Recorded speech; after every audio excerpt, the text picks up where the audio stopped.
Iba't-ibang pagtatanghal na sumasalamin sa kultura ng mga Pinoy, ibinida ng mga estudyante sa Mangaldan, Pangasinan. Silipin sa report. Idinaan sa pagsayaw ng mga estudyante sa 4th District ng Pangasinan ang kanilang pagmamahal sa kulturang Pinoy.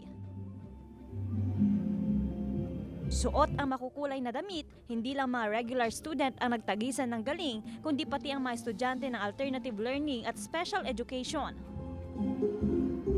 Isa sa mga advokasya ng Department of Education ang pagyamanin pa ang kultura at tradisyon sa bansa.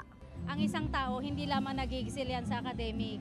So as the MAPI supervisor for 5 years, talagang I see to it na nabibigyan ng avenue for a contest like this. Pantumina de Albay ang sinayaw ng isang grupo kung saan naituro rin sa mga kalahok ang pinanggalingan ng sayaw. Ang sayaw namin ay galing sa mga Bicolano na kung saan ay sumisimbolo ng pagliligawan ng mga manok at mga rooster. Para po buhayin muli ang kultura ng mga Pilipino, which is folk dancing.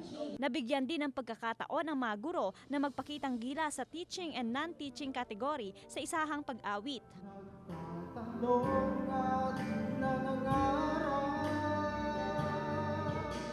Of course, this is an opportunity for teachers and non-teaching to express their talents. We should also be a model for our students to showcase their talents as well.